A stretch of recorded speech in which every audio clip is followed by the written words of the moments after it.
Shalom semuanya, selamat pagi.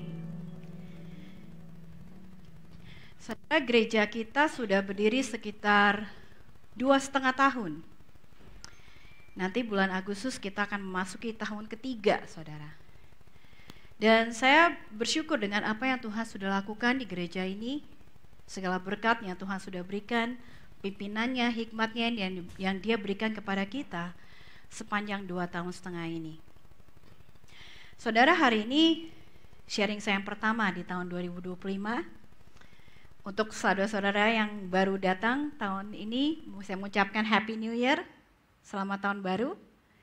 Biar tahun ini menjadi tahun yang luar biasa buat kita semua, amin. Nah saudara, seperti biasa di awal tahun saya berdoa untuk visi tahun ini. Tetapi ketika saya memikirkan visi apa yang baik untuk tahun 2025, saya mendapati saudara bahwa visi utama kita yaitu untuk membangun gereja dengan tradisi kekeluargaan, dan juga visi tahun lalu yaitu untuk menjadi terang yang bersinar di dalam kegelapan itu sudah sangat bagus. Dan kemudian saya berpikir ini akan tetap menjadi tujuan kita. So I'm not sure if we have to keep having a new vision every year. Saya nggak yakin apakah kita harus selalu punya visi-visi yang baru.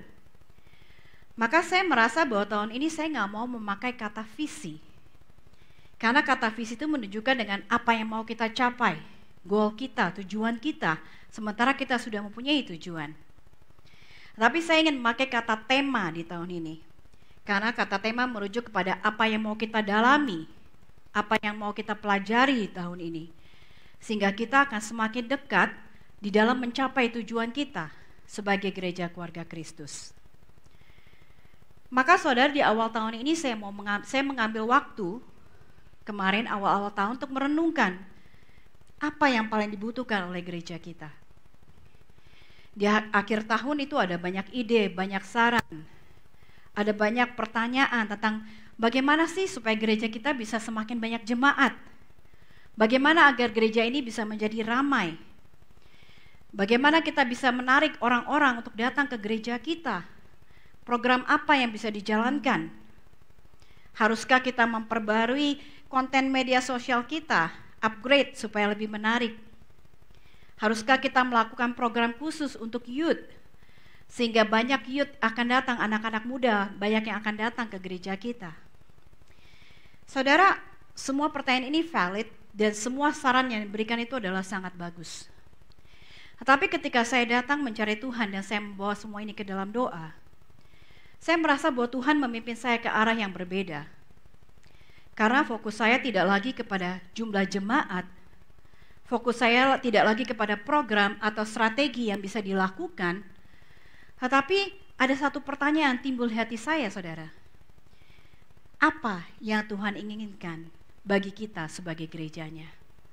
What is His desire? What is His dreams for our church?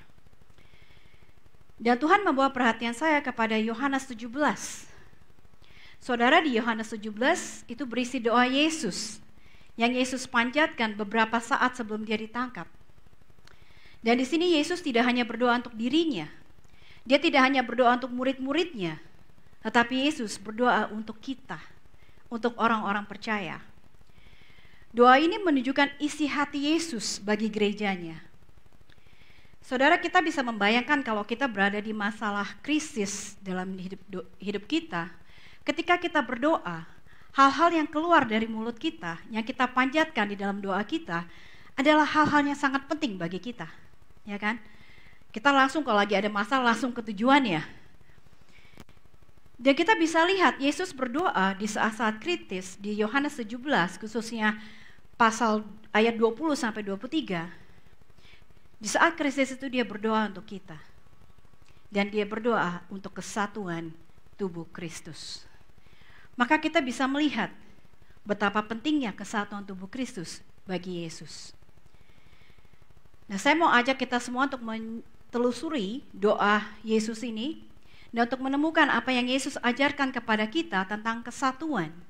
Bagaimana kita bisa menghidupi kesatuan itu dan mengapa kesatuan ini begitu penting bagi Yesus. Di Yohanes 17 ayat 20 sampai 21, Yesus berdoa, "Dan bukan untuk mereka ini saja aku berdoa, tetapi juga untuk orang-orang yang percaya kepadaku oleh pemberitaan mereka. Supaya mereka semua menjadi satu, sama seperti Engkau ya Bapa, di dalam aku dan aku di dalam Engkau. Agar mereka juga di dalam kita, supaya dunia percaya bahwa Engkaulah yang telah mengutus aku." Saudara, sekali lagi di sini Yesus berdoa untuk kita, untuk orang-orang percaya, dan dia berdoa untuk kesatuan di antara orang-orang percaya. Kesatuan yang Yesus doakan ini bukan kesatuan yang hanya tampak di permukaan, saudara. Ini bukan kesatuan yang dibangun berdasarkan organisasi, di mana kita terpaksa untuk bersatu karena kita berada di satu organisasi yang sama.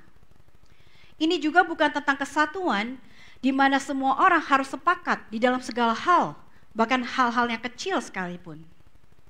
Tetapi Yesus berbicara tentang kesatuan yang jauh lebih dalam daripada itu.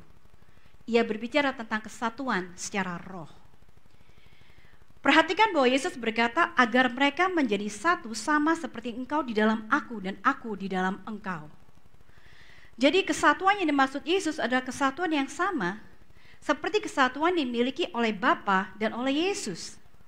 Ini berbicara tentang Trinitas, di mana Allah Bapa, Allah Putra, dan Allah Roh Kudus, meskipun mereka adalah tiga pribadi yang berbeda, tetapi pada hakikatnya mereka adalah satu kesatuan yang tidak dapat dipisahkan.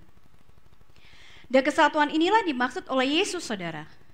Sebuah kesatuan yang mencerminkan hubungan yang sempurna, yang merefleksikan hubungan yang sempurna antara Bapa dan Anak. Sebuah koneksi spiritual yang kita miliki di antara sesama orang percaya yang tidak dapat dipisahkan karena kita adalah bagian dari tubuh Kristus. Dan bukan itu saja, Yesus juga berkata agar mereka yang percaya kepada Dia juga ada di dalam Bapa dan Yesus. Saudara, di sini Yesus merujuk kepada kesatuan spiritual yang berakar pada hubungan kita dengan Tuhan. The moment kita percaya kepada Yesus sebagai juru selamat kita, saat itu pula kita dipersatukan dengan Allah, dan saat itu pula secara roh kita dipersatukan satu dengan yang lainnya. Maka jelas saudara bahwa kesatuan antara tubuh Kristus ini tidak diciptakan oleh manusia, tetapi ini adalah anugerah yang diberikan Allah kepada kita. Ini adalah sesuatu yang sangat ingin saya untuk kita semua pahami, bahwa pada dasarnya saudara, ketika kita menerima Yesus sebagai juru selamat, kita sudah dipersatukan di dalam satu kesatuan tubuh Kristus. Maka saudara, suka atau tidak suka, kita semua adalah satu kesatuan.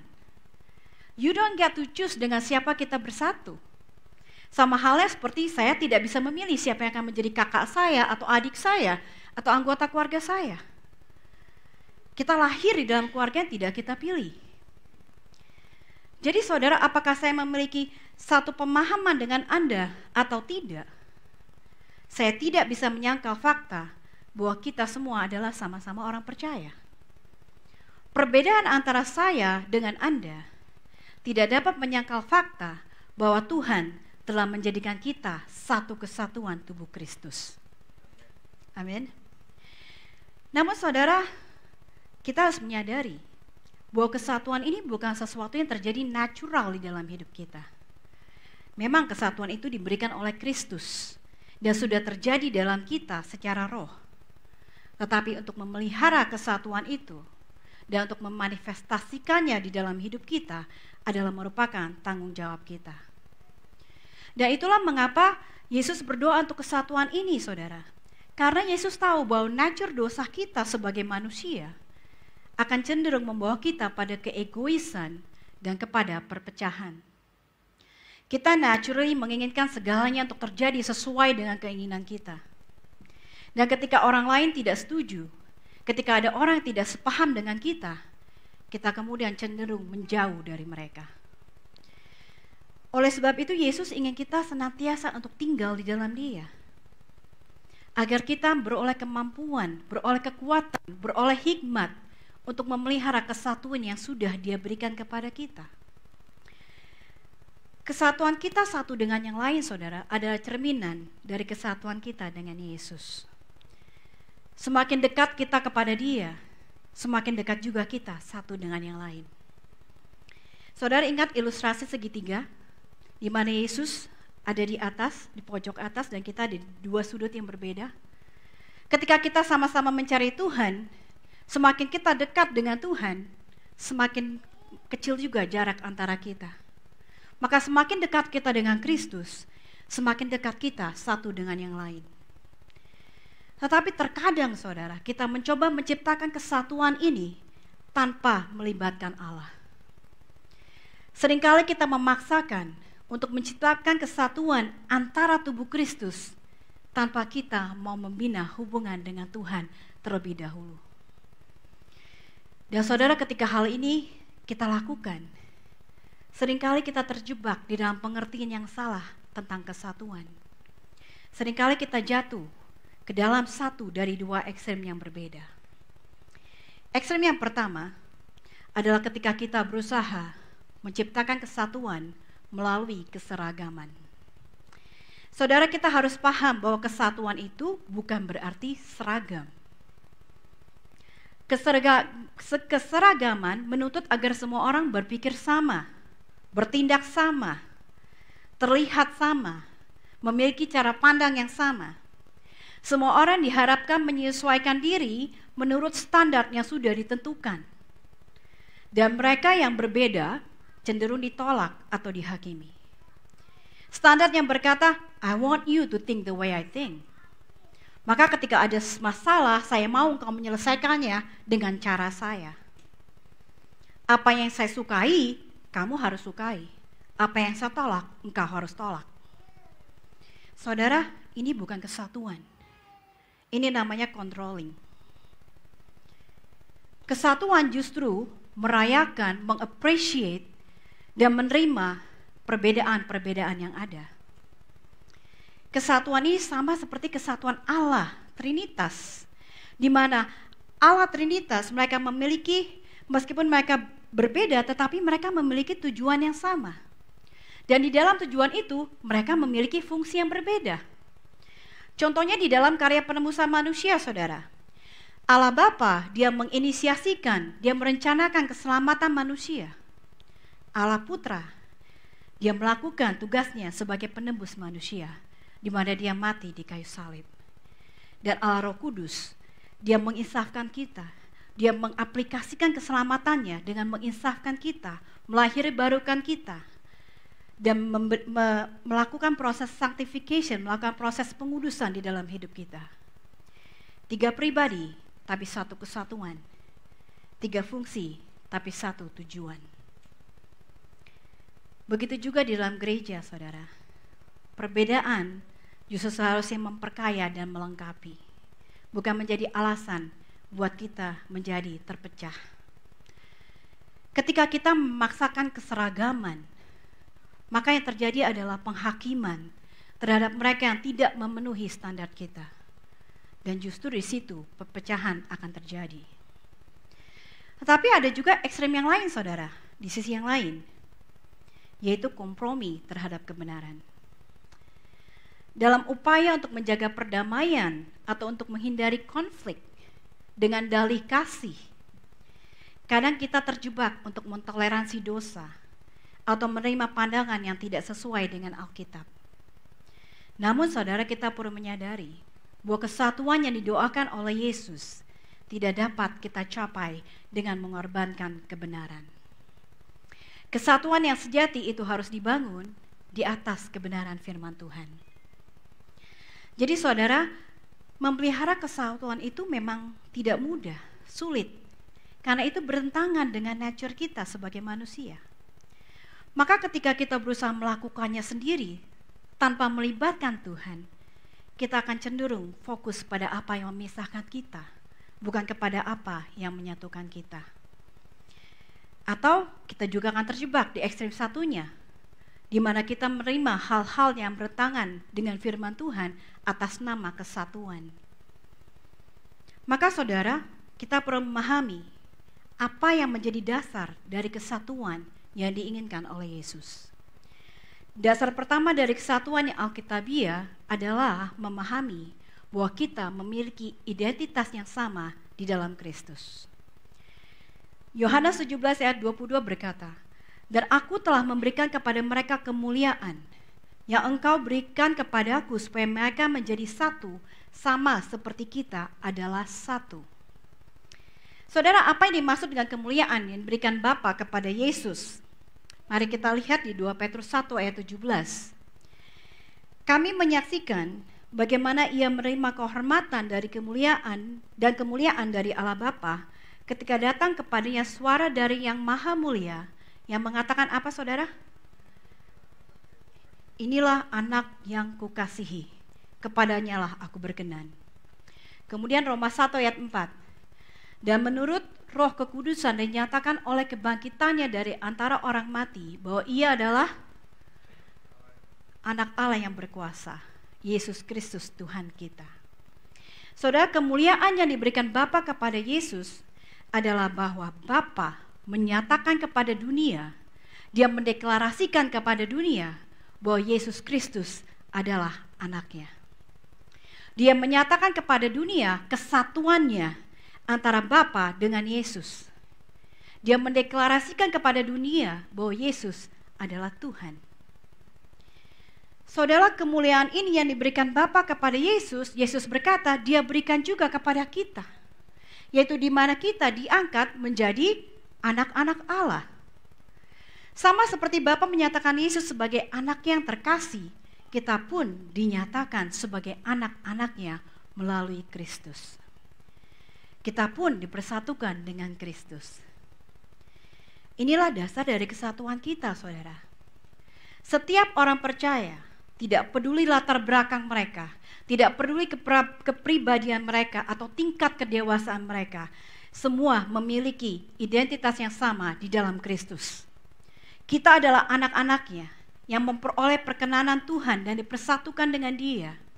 Kita semua adalah bagian dari keluarga yang sama, melayani Tuhan yang sama, dan hidup untuk tujuan yang sama, yaitu untuk memuliakan nama Tuhan. Saudara, kebenaran ini seharusnya membuat kita menjadi rendah hati. Mengetahui identitas kita di dalam Kristus seharusnya membuat kita juga menyadari bahwa semua teman-teman seiman kita memiliki identitas yang sama di dalam Kristus. Jika kita adalah anak-anak Allah yang diperkenankan, maka setiap orang percaya, teman-teman seiman kita adalah anak-anak Allah yang juga dikasihi oleh Dia.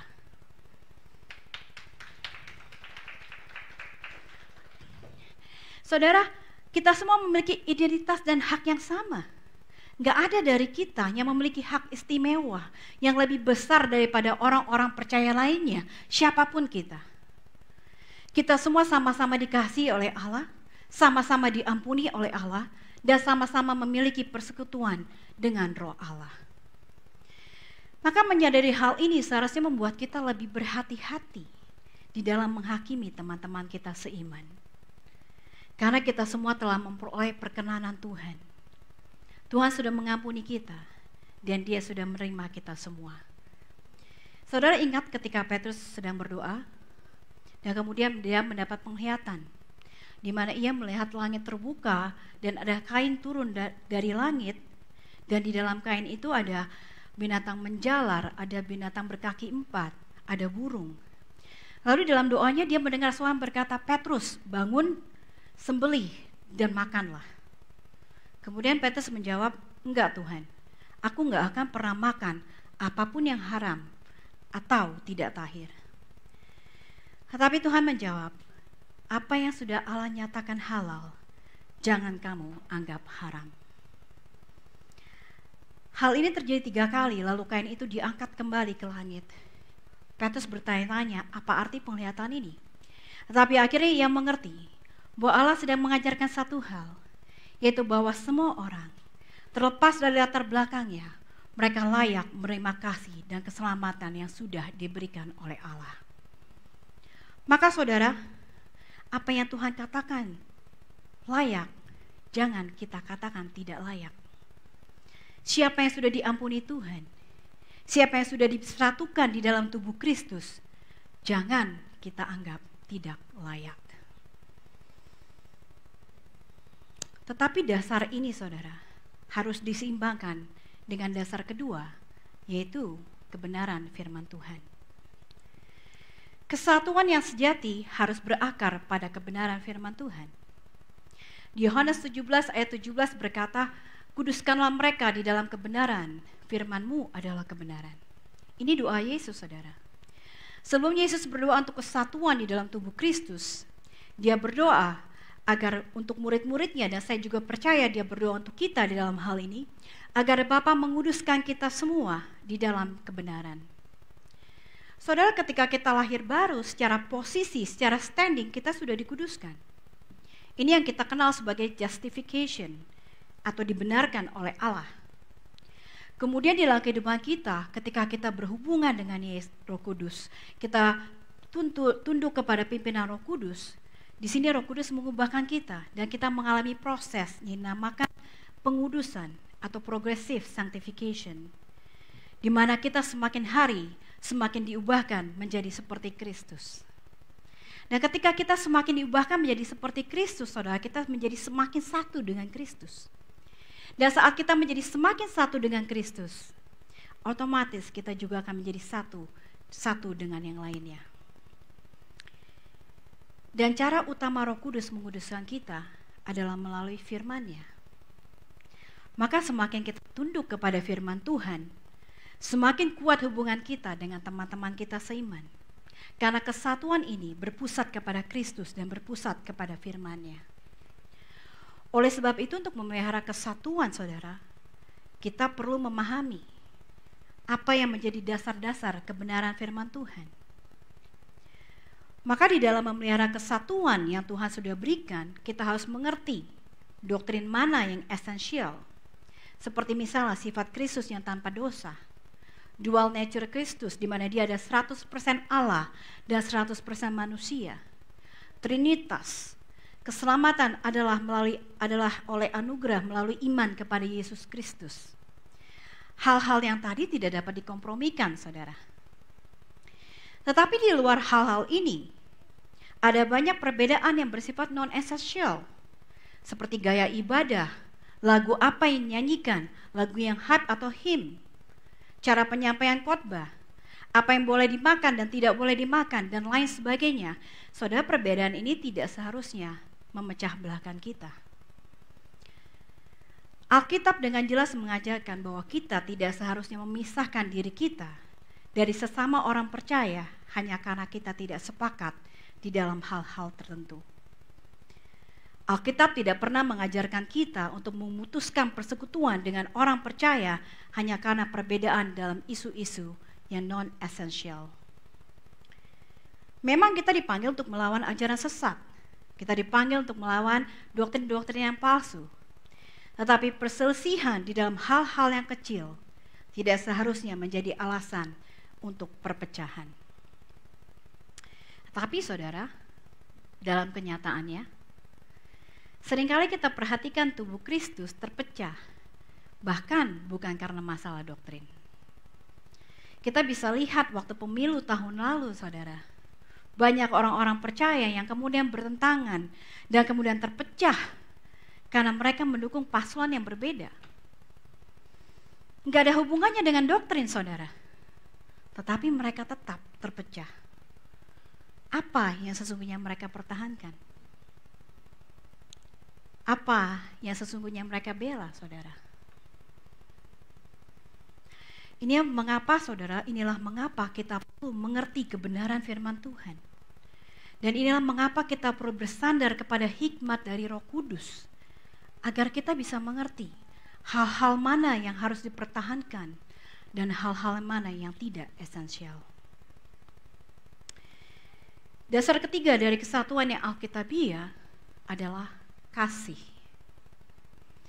Kolose 3 ayat 13-14 berkata, sabarlah kamu seorang terhadap yang lain, dan ampunilah seorang akan yang lain apabila yang seorang menaruh dendam terhadap yang lain, sama seperti Tuhan telah mengampuni kamu, kamu perbuat jugalah demikian. Dan di atas semuanya ini, kenakanlah kasih, sebagai pengikat yang mempersatukan dan yang menyempurnakan. Saudara, kesatuan di dalam Kristus akan terjadi ketika kita memiliki kasih. Dikatakan kasih adalah pengikat yang mempersatukan dan yang menyempurnakan. Kasih yang seperti apa, saudara? Yohanes 13 ayat 34 berkata, "Aku memberikan perintah baru kepada kamu, yaitu supaya kamu saling mengasihi. Sama seperti aku telah mengasihi kamu, demikian pula kamu harus saling mengasihi." Jadi kita diminta untuk mengasihi sama seperti Yesus mengasihi kita. Kasih seperti apakah itu? Yohanes 13 ayat 1 Yesus berkata, sama seperti ia senantiasa mengasihi murid-muridnya, demikianlah sekarang ia mengasihi mereka sampai kepada kesudahannya. Yesus, dia mengasihi kita tanpa batas. Dia gak pernah stop mengasihi kita, saudara. Dia mengasihi kita sampai kepada kesudahannya. Bahkan di saat-saat terakhir dalam hidupnya di dunia, dia berdoa kepada Bapa untuk kita. Dan di ayat 24 dia berkata, "Bapa, aku mau supaya dimanapun aku berada, mereka juga berada bersama-sama dengan aku." Yesus sangat menginginkan kesatuan dengan kita. Dia mau intimasi dengan kita, saudara. Dia mau kita terus bersama-sama dengan dia, bukan hanya sekarang, tapi sekarang dan selama-lamanya. Dan Yesus sangat tahu apa yang harus dilakukan agar kita bisa bersama-sama dengan dia. Dia tahu bahwa ini memerlukan dia untuk menyerahkan dirinya, untuk berkorban bagi kita, agar kita bisa bersama-sama dengan dia. Dia tahu resiko yang harus dia hadapi, saudara. And yet he kept going. Dia tetap memilih mati di kayu salib. Dia tetap memiliki tujuan itu agar kita bersama-sama dengan dia, karena dia sangat-sangat mengasihi kita. Saudara, pengorbanan Yesus membuka jalan untuk kita agar kita bisa bersatu dengan Yesus, agar kita bersatu dengan Allah, agar kita bisa bersatu dengan Roh Kudus, dan bukan itu saja, agar kita semua di sini bisa menjadi satu. Dan tugas kita adalah meneruskan pengorbanannya dengan hidup sesuai dengan apa yang dia harapkan, yaitu untuk kita memelihara kesatuan tubuh Kristus dengan kasih yang sama seperti yang sudah dia berikan kepada kita. Jadi saudara, kita mengerti sekarang bahwa ketika kita menjadi orang percaya, kita sudah menjadi satu bagian di dalam kesatuan tubuh Kristus. Tetapi kesatuan yang diberikan Yesus ini di dalam level spiritual, saudara, tidak visible. Dan kita bertanggung jawab untuk membuat kesatuan ini menjadi visible, menjadi terlihat kepada dunia. Dan meskipun saudara, kesatuan ini bukan berbicara hanya di dalam level gereja, tetapi kesatuan ini lebih berbicara kepada kesatuan seluruh orang percaya di dunia. Tetapi pastinya kita hanya bisa membuat kesatuan ini terlihat kepada dunia di dalam ruang lingkup yang bisa kita jangkau. Misalnya saya nggak bisa menunjukkan kepada dunia kesatuan saya dengan Joel Osteen karena dia di Amerika dan saya nggak kenal sama dia. Tetapi saya bisa menunjukkan kesatuan tubuh Kristus kepada dunia melalui hubungan saya dengan saudara-saudara sekalian yang ada di jemaat gereja keluarga Kristus. Jadi saudara, kita harus memelihara kesatuan dengan orang-orang yang ada di sekitar kita, termasuk kesatuan di dalam gereja lokal kita. Karena saudara, bagaimana kita bisa bersatu dengan mereka di luar sana yang memiliki doktrin yang berbeda, sementara kita tidak bisa bersatu dengan teman-teman di gereja kita sendiri. Pertanyaannya sekarang, mengapa kita perlu memelihara kesatuan ini? Mengapa kesatuan ini sangat penting bagi Yesus? Dalam Yohanes 17:23, Yesus berdoa, "Aku di dalam mereka dan engkau di dalam aku, supaya mereka sempurna menjadi satu, agar dunia tahu bahwa engkau yang telah mengutus aku dan bahwa engkau mengasihi mereka sama seperti engkau mengasihi aku." Saudara, kesatuan kita bukan hanya untuk keuntungan diri kita sendiri. Maka kalau kita melihat kesatuan ini tidak menguntungkan kita, ingat bahwa ini yang Yesus mau. Ini yang Yesus inginkan. Ada tujuannya, saudara. Kesatuan ini adalah menjadi kesaksian bagi dunia akan siapa Yesus. Ketika orang-orang yang belum percaya, mereka melihat gereja kita hidup dalam harmoni, mereka akan melihat kasih Allah. Ketika orang melihat ada kesatuan, ada kasih di dalam gereja Tuhan, hati mereka akan tertarik kepada Kristus. Dan hati mereka tertarik untuk mendengarkan Injil. Maka saudara, sesungguhnya penginjilan yang paling efektif adalah ketika dilakukan di dalam konteks komunitas. Penginjilan yang efektif adalah ketika kita melibatkan gereja. Karena ketika kita sudah menginjil, kita bisa mengajak teman kita untuk datang ke gereja. Dan mereka bisa melihat apa artinya kesatuan dengan mata kepala mereka sendiri ketika mereka melihat interaksi di antara kita. Di mana kita saling mengasihi, saling mengampuni, saling melayani. Ini akan menjadi suatu kesaksian yang sangat kuat bagi mereka. Dan melalui kita, mereka akan mengerti bahwa Bapa mengasihi mereka sama seperti Bapa mengasihi Kristus. Saudara, dunia perlu tahu ini, bahwa Allah adalah kasih. Karena banyak orang tahu segala macam atribut Allah. Mereka tahu bahwa Allah itu berkuasa. Mereka tahu bahwa Allah itu berdaulat. Mereka tahu bahwa Allah Maha Adil. Allah Maha tahu. Tapi sedikit orang menyadari bahwa Allah sangat-sangat mengasihi mereka. Dan melalui kesatuan kita, saudara, kita dapat memberitahukan kepada mereka bahwa Allah mengasihi mereka. Dan bukan itu saja, Allah mengasihi mereka seperti Allah mengasihi Kristus. Bapa mengasihi mereka seperti Bapa mengasihi Kristus. Dan ketika mereka datang, mereka melihat kesatuan di dalam kita, mereka dapat mengecap kasih Allah yang luar biasa itu, saudara. Jadi saudara, bagaimanakah gereja kita bisa bertambah banyak jemaatnya? Apakah yang paling kita butuhkan di gereja ini, saudara? Yesus tidak berdoa untuk tempat yang lebih besar. Yesus tidak berdoa untuk musik yang lebih baik. Yesus tidak berdoa untuk program yang lebih menarik, meskipun semua itu bagus. Tetapi yang menjadi prioritas Yesus, yang ada di dalam hati Yesus, kerinduan Yesus, dia berdoa akan adanya kesatuan di dalam gereja yang berdasarkan pada kebenaran firman Allah dan berdasarkan kasih-Nya. Kalau kita lihat di Kisah Para Rasul 2 ayat 42 dan juga ayat 47, kita bisa melihat bagaimana gereja mula-mula bertumbuh, saudara. Dikatakan mereka bertekun di dalam pengejaran rasul-rasul, ini bicara tentang firman Tuhan. Dan dalam persekutuan, dan mereka selalu berkumpul untuk memecahkan roti dan berdoa sambil memuji Allah.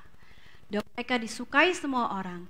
Dan tiap-tiap hari saudara, Tuhan menambah jumlah mereka dengan orang yang diselamatkan.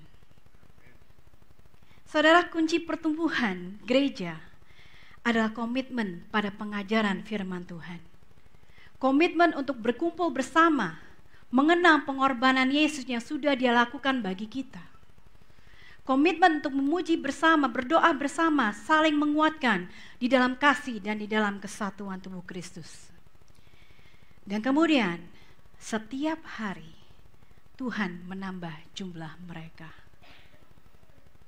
Saudara, kalau setiap hari Tuhan menambah satu saja dalam setahun, gereja kita sudah double. Amin. Saudara, sebagai gereja saya tahu tentu kita ingin bertumbuh dalam jumlah.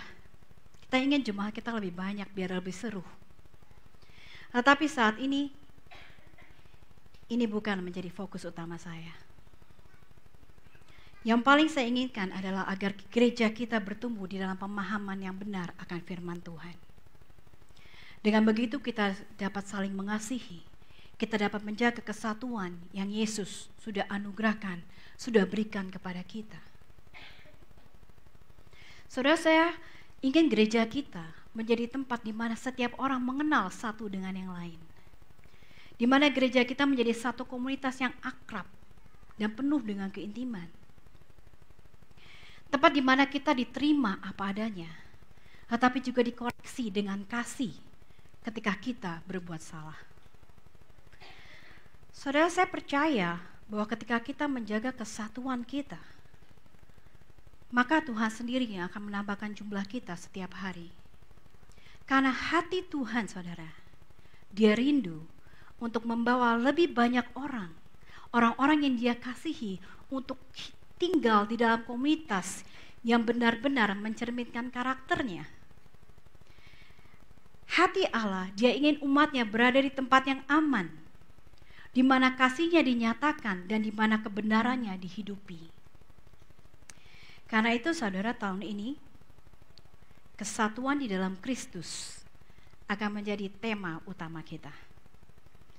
Ini akan menjadi tema yang membimbing perjalanan kita sebagai kesatuan tubuh Kristus. Amin.